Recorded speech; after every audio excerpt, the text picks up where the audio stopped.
বাবা, যমুনার কোনো খবর পাওয়া গেল? আজ সন্ধ্যাবেলা আর্চার সঙ্গে তোমার বিয়ে। আর্চার তোমার বর্তমান, আর যমুনা তোমার অতীত। কিন্তু বাবা, বাবা আমি তো যমুনাকে ভালোবাসি। যমুনাই তো আমার স্ত্রী। যমুনা এখন নেই, কোথাও নেই। আমি বিশ্বাস করি না বাবা, বিশ্বাস করি না আমি। হ্যাঁ বাবা, তোমার সঙ্গে আমার বেট। যমুনা বৌদি ঠিক ফিরবে। সঙ্গীত, তোমার গলায় আমি তোমার বোনের সুর শুনতে পাচ্ছি। তোমার বোন আমার সাথে বেট ধরেছে। বাজি।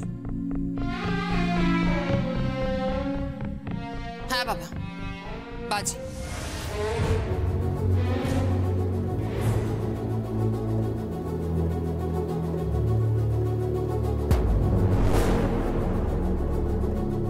আমি বাজি ধরছি।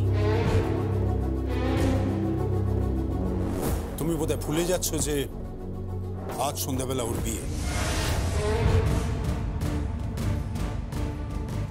বাবা আমি তোমাকে বলছি, যমুনা বৌদি যদি না ফেরে তাহলে আমি আর্চার পিড়ি ধরব।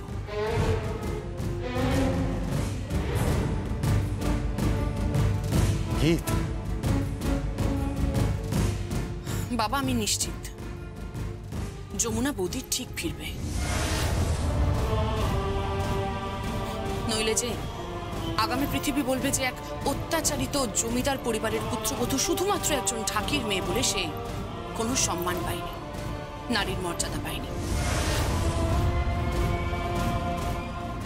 আর সেই ইতিহাস আমি রায় পরিবারে লিখতে দেব না, কিছুতেই দেব না বাবা।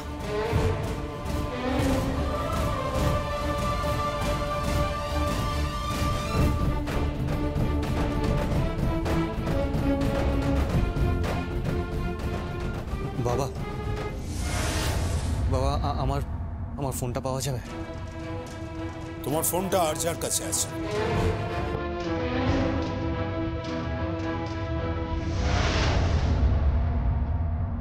আমি তো এই জন্মে আপনার মেয়ে হতে পারলাম না। যদি আর জন্ম বলে কিছু থাকে তাহলে সে জন্মে আমি আপনার মেয়ে হয়ে জন্মাবো। তুরি, আপনি আমার মা হয়ে জন্মাবেন। আপনাকে আমি কখনো কষ্ট দেব না। যমুনা, আমি খুব খুশি হয়েছি রে। তুই যে এত দিন পর, এত বছর পর মাকে ডাইনিং টেবিলে নিয়ে এসে বসাতে পেরেছিস। আমার যে কি আনন্দ হচ্ছে যমুনা, আমি তোকে বলে বোঝাতে পারবো না।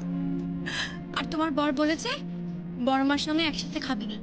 আর আমিও বলেছি আমি তো খাইয়ে যাব। বাঘের উড়তে যদি আমি একসাথে জল খাওয়াতে না পারি তো আমিও তোমার উপযুক্ত বৌমা নই, বুঝলে?